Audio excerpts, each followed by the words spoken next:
but enterprises usually are the common refrains. Having said that, the time has come to recognize the NRI community as potentially India's valuable resource base. Overseas Chinese have made a considerable contribution to their motherland's coffers. However, to influence NRIs to make investment in India on the basis of sheer sentiments that they love India would be short-sighted, if not self-defeating. A lasting relationship can only be built on mutually beneficial system.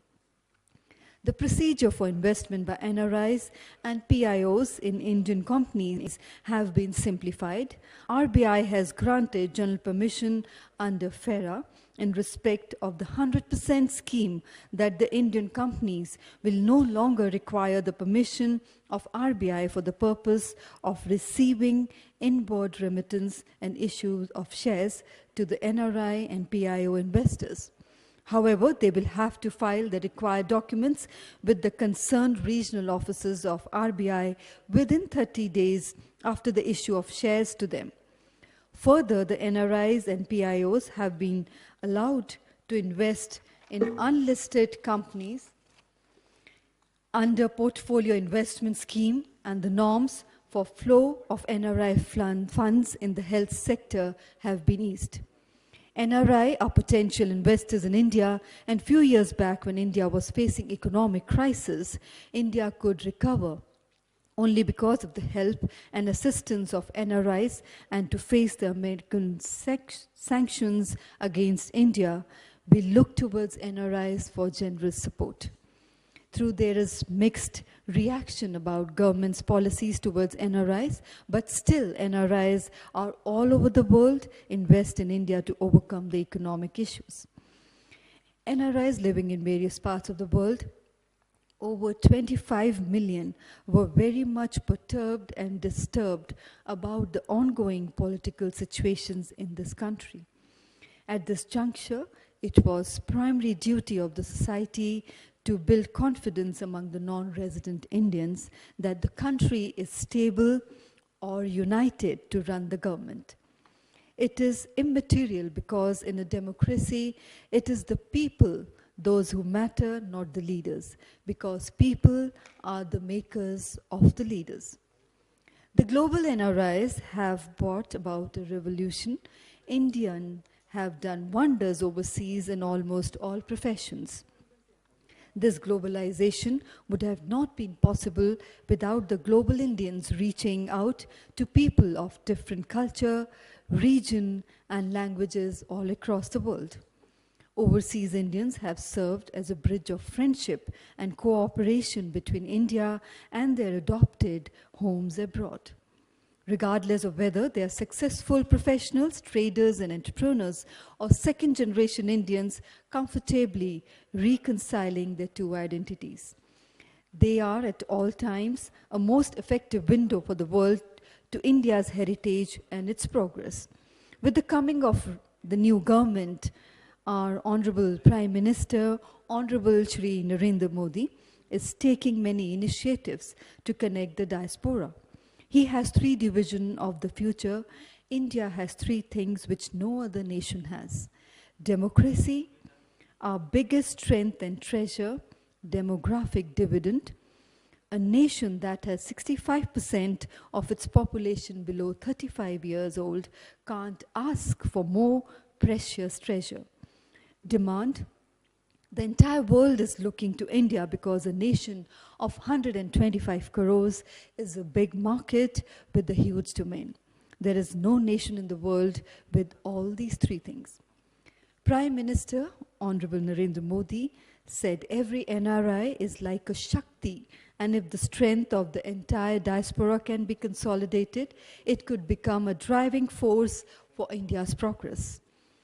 Honorable Modi ji said the world is ready to embrace India and cited as an example the fact that proposal of the UN to institute an International Yoga Day was supported by a record 177 nations in just 100 days.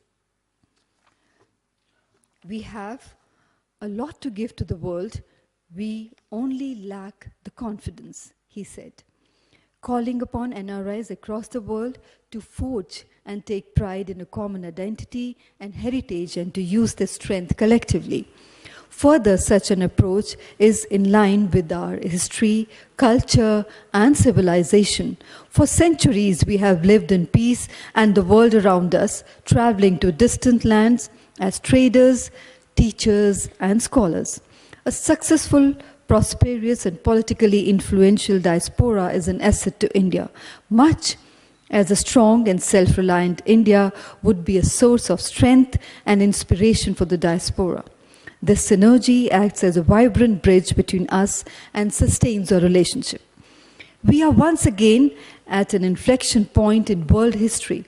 Once again, advances in science and technology, particularly in IT and connectivity, are making enormous changes in the way we organize our lives, our industries, our economies, and our institutions. However, across India, there are also countless inspirational stories of innovation, enterprise, and leadership by citizens and communities that are transforming lives and generating hope for millions of our citizens. There is now a surge of expectation from an increasingly empowered and articulate public for more responsive, transparent, participative, clean, and efficient governance. Government is also determined to turn any setback into an opportunity to improve legal and regulatory frameworks. I have no doubt that the energy and the passions of our citizens, particularly our youth, will be a force of positive change in our country. India continues to grow as external engagement increases and as we assume higher international responsibilities. Every time an Indian succeeds abroad, it goes on to show that Indians exported are more sought after commodity in the world talent.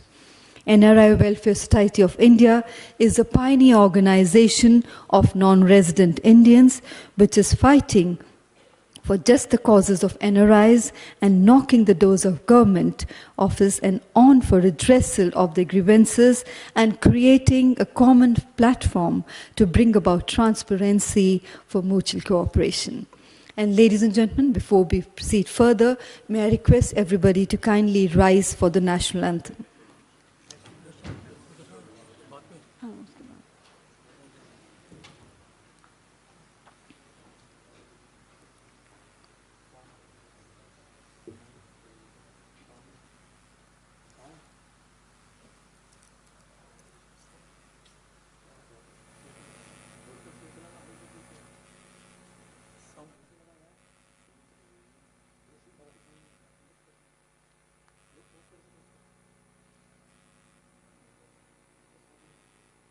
May we have the sound, please? Thank you.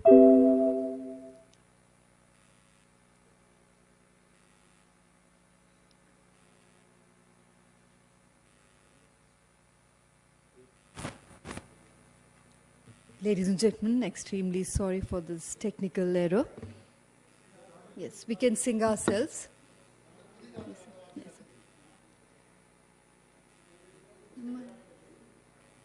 गणमन अधिनायक जय हे भारत भाग्य विधाता पंजाब सिंध गुजरात मराठा द्राविड़ उत्कल बंगा विंध्य हिमाचल यमुना गंगा उच्छल जलधि तरंगा तब शुभ नामे जागे तब शुभ आशीष मागे गाए तब जय गाथा जन गण मंगलदायक जय हे भारत भाग्य विधाता हे जय हे जय हे जय जय जय जय हे.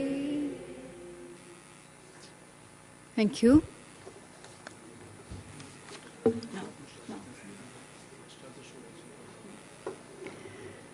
And ladies and gentlemen, we cannot commence with the proceedings of the Congress without remembering our former Secretary General, Shri Harbhajan Singh.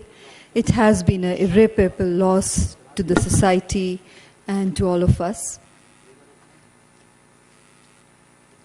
Mind does not believe and trust that Shri Harbhajan Singh, the highly spirited, full of enthusiasm and energetic, always attired in white dress, briskly moving from one point to another, is no more among the NRI's fraternity, his readers, admirers, and well-wishers. His untimely demise abound all who knew him. He was a star who enlightened hundreds with his wisdom is found missing. A multifaceted personality, was a social worker, educationist, literary figure, journalist. In a nutshell, he was a dynamic person with his multiple and multi-dimensional traits and activities. He was a genius person par excellence. Patriotism and honesty was in his veins. He was far above narrow thinking, never knew hatred, jealousy, and enmity. In fact, he doled his goodwill whosoever came in his folds. Shri Harbhajan Singh realized the problems of non-resident Indians and established NRI's Welfare Society of India, which has strongly grown into an effective body in 25 years. Annual conference of NRIs is held every year from 25th to 28th January. His constant persuasion has been fruitful, and the central government has granted Overseas Citizens of India card to NRIs and has also made sufficient legislation and laws protecting the rights and interests of NRIs. To give wider acclaim, the Society held these conferences in UK, USA, Dubai, and Bangkok. During these conferences, one could sense the joy and happiness of delegates, attracting them to invest liberally and retain social and emotional ties with India, the land of their origin. A tremendous task he carried on his shoulders. His speeches during any conference would allure the delegates to embrace their motherland. The amount of work he did for the betterment of the NRIs will go deep in the annals of the history of India. A rare personality who unfortunately is not present with us physically in form, but in our heart we feel the presence guiding us in every step of life.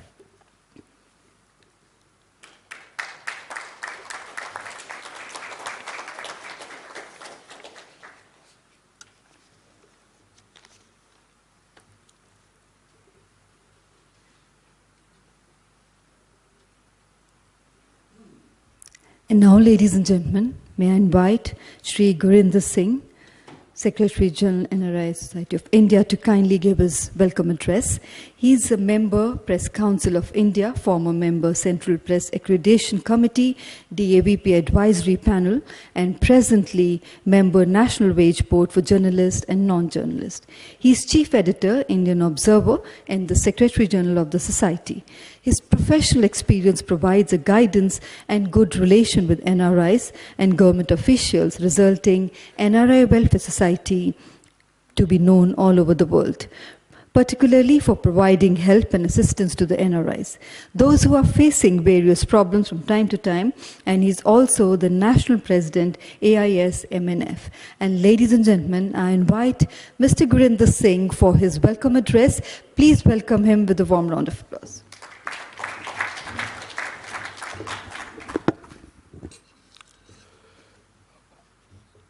Honorable Shri Bhishmarayan Singh Ji, the President of the Society, Honorable Shri Amolak Kohli Ji, former Governor,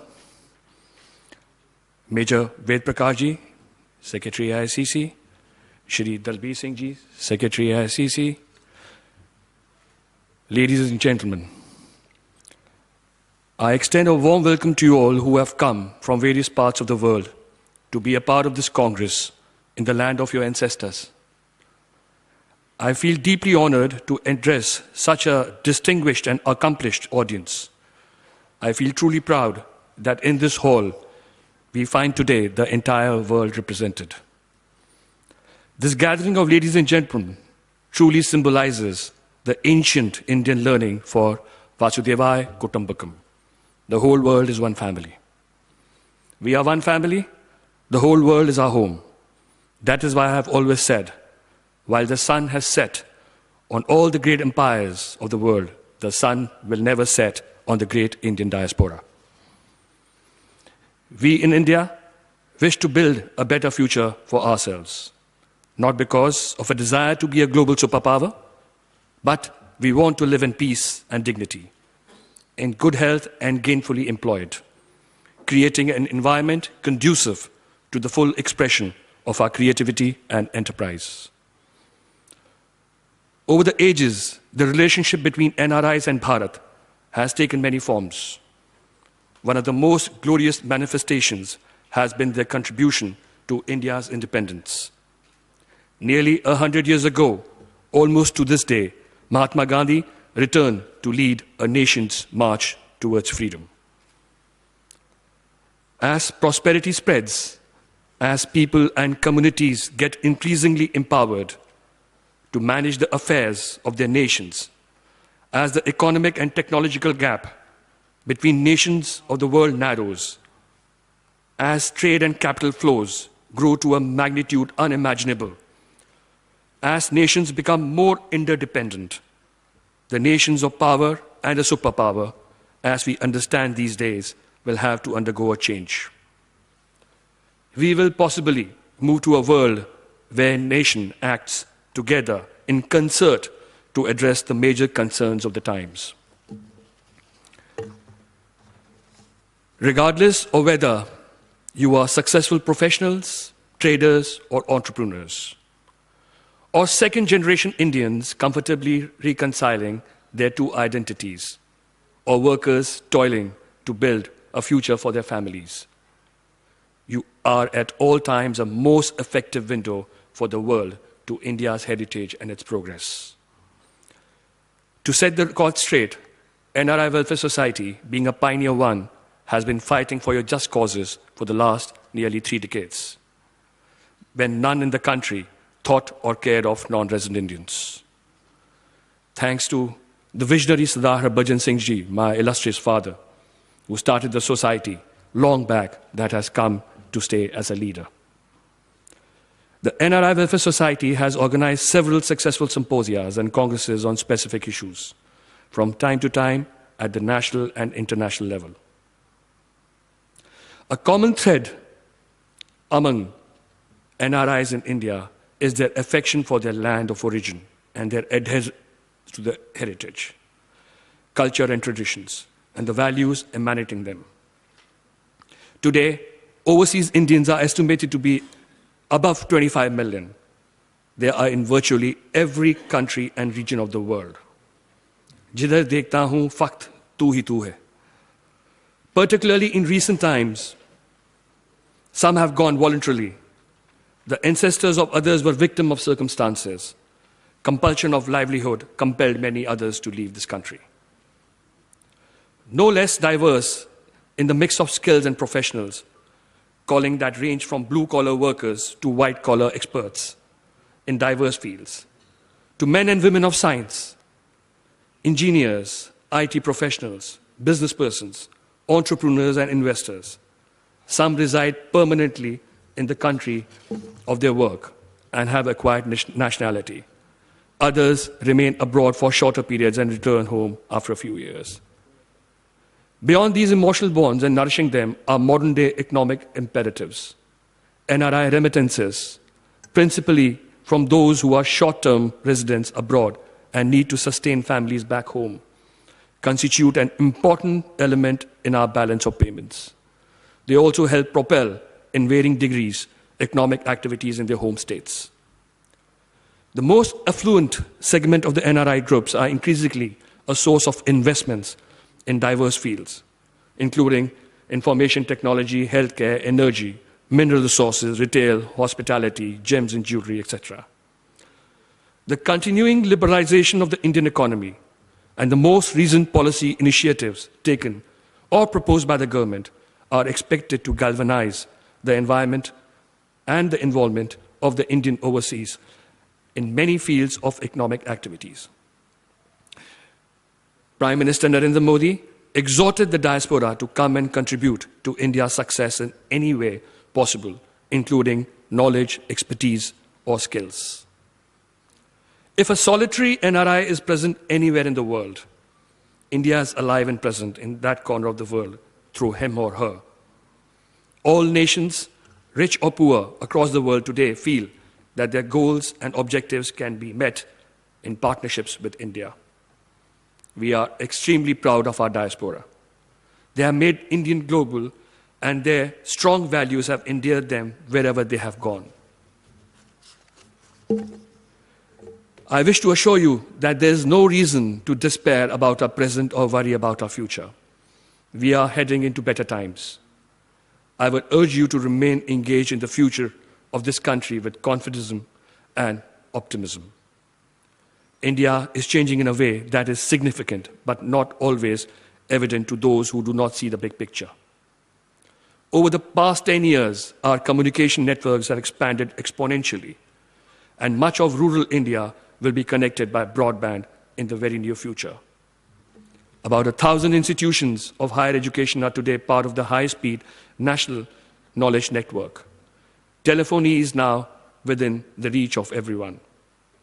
India today is on the cusp of change in the process of actualizing the expectations of its vast population for a better life. India aspires for a better place in the Committee of Nations. Both of these require rapid economic development, accompanied by better educational, health, and social parameters, which requires a massive collective effort by all the segments of our population.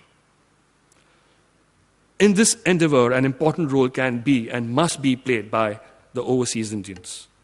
They have knowledge and resources to reinforce the efforts in niche areas. They also have the experience of other lands where similar efforts were pursued successfully. We welcome such initiatives which will replicate these valuable experiences here and save us from reinventing the wheel.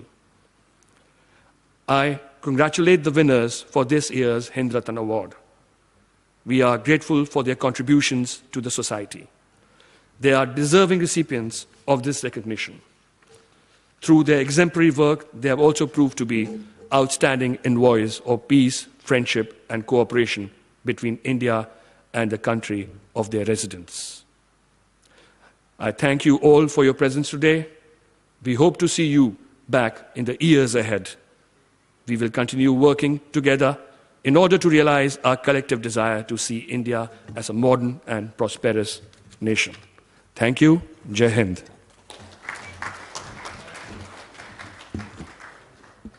Thank you very much indeed for those kind words of welcome and for setting the theme for the Congress. Ladies and gentlemen, it's an honor to have on the dais with us for the keynote address Shri Amolak Ratan Kohli. He is the former governor of the Indian state of Mizoram, is an alumnus of Indian Institute of Management, Calcutta, a graduate from its first MBA batch.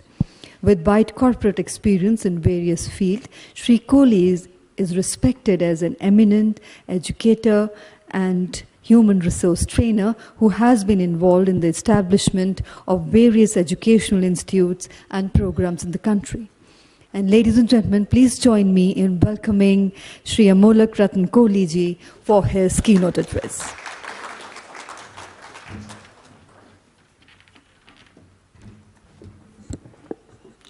Bhishma Singh ji, Gurinder, Ved Prakash ji, Dalbir Singh ji, and our brothers and sisters from various parts of the world. It's my privilege to have a discussion with you. For a change, I would say, I'd like to take you to the development history of India since 1947, when we got our freedom. We grew at GDP of 1% from 1901 to 1947. And our population growth was also 1%. When there were large families, 6 to 10 children per family, how did it happen? Because there were famines, there were epidemics. Infant mortality rate was 384 per thousand. Average life expectancy was 28 years. This is where we were in 1947. Our forefathers, led by Jawaharlal Nehru, found out hunger and malnutrition were the various two main causes for this. And they wanted to fight it. They called at the time the managing house agencies, E.I.D. Perry, Shaw Wallace, ICI, who were importing fertilizers, to put up a fertilizer plant. They were importing them. They all said, sir, there is no demand. India had to build, there were two steel plants, ISCO and TISCO. Both the chairman, Sir Biren Mukherjee, JRD Tata, they were called to expand that. JRD expanded by just 750,000 tons, which was completed in 1957. And Sir Biren Mukherjee said there is no demand. The reason was the whole economy was a seller's market. There were shortages in the country. People never felt that you have to increase the demand to meet the requirement of the nation. And this was the time when public sector was born in this country. First fertilizer plant came in FSCT Travancore. Second came in Sindri. Third came in Nangal after a few years. 3 steel plants were there, Durgapur, Bhilai and Steel. They came with foreign collaborations, Durgapur with British collaboration, Bhilai with Soviet collaboration, and Rourkela with German collaboration. Over a period of time, that was a time when India wanted to build itself. Our leaders, our bureaucrats were mostly wanted to build a modern India, and it was accepted as a challenge. Early 50s and 60s. Public sector started growing. Private sector only went into the areas which were very green areas. Textile industry was a predominant industry for many, many years. They swept away their profits into chemicals and other green areas, and textile industry became sick. It will be surprising for you to know that about 120 textile mills were taken over by the government later on as sick mills. Then came an area when still we had hunger in this country. Although Green Revolution had come, it met a lot of requirements, but we were not self-sufficient. 1969, we had a famine in India, staring at us. Mrs. Gandhi was the Prime Minister. President Nixon said, join our camp and we'll give you any amount of wheat. Earlier, we were getting wheat under PL 480 funds from the United States, which used to be meeting our requirement. Mrs. Gandhi took a very strong stand, and she said nothing doing. And Soviet Union came to our rescue. They gave us 2 million tons of wheat as a grant and 6 million tons as a loan. Ladies and gentlemen, I was a very young person at the government. I know probably few million people could be saved from starvation deaths. That was the time we went into the lap of Soviet Union. Banks were nationalized, entire financial sector. Coal was nationalized. Oil was nationalized, energy sector. Metals were nationalized, metal sector also came. That was the time dominance of public sector came in this country. What happened later on? It became a protected economy. which we popularly call as a license Raj. We got public sector, but we did not import the work culture of Soviet Union or China, which were communist countries, which had predominantly public sector. There, the workers were far more disciplined as compared to our country. Here, the trade union movement was Zindabad, Murdabad, Dhanyavad. Zindabad for themselves, Murdabad for the management. Dhanyavad, if you gave them something, they said Dhanyavad, and after a few months, they'll come back to the square one. All agreements which were signed between the managements and the unions, management had to meet every clause of that. Unions could get away with anything what they promised. I also worked for public sector for many years. My last assignment was chairman and MD of a rehabilitation industries corporation managing all sick units. That was the time it dawned on me how we were creating sickness in the nation. And I came out of the public sector, I left the government and came into politics. Pranab Mukherjee, the President of India, was my neighbor. He asked me, you were doing so well, you had such a bright future, why did you leave? I told him, Dada, yatha raja vepari, tatha praja bhikhari. Wherever the government is in business, people become beggars. And 1991 came. We came to the lowest point of our economic activity when we had to mortgage our gold reserves to meet special drying rights from IMF to meet our forex chase requirement.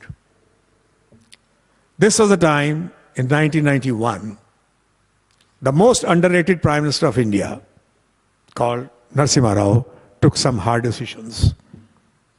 We opened up the economy. Thanks to NRIs, they came in large numbers. Country was opened up. India became a land of opportunity.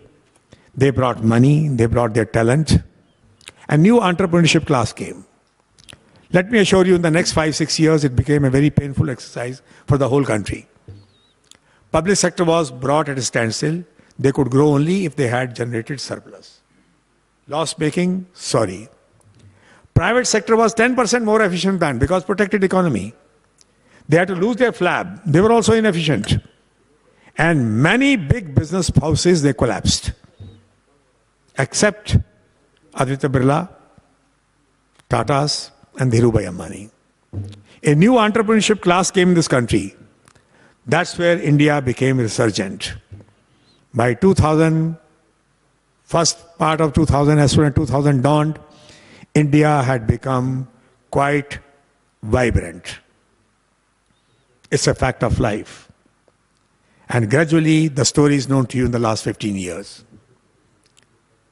Today, we have created two Indias.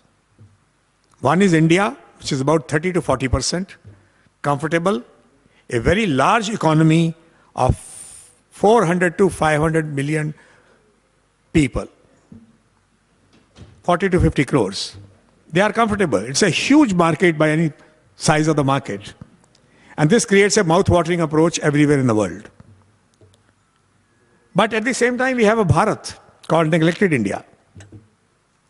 There is hunger in that Bharat, there is malnutrition, and there is ignorance also, illiteracy.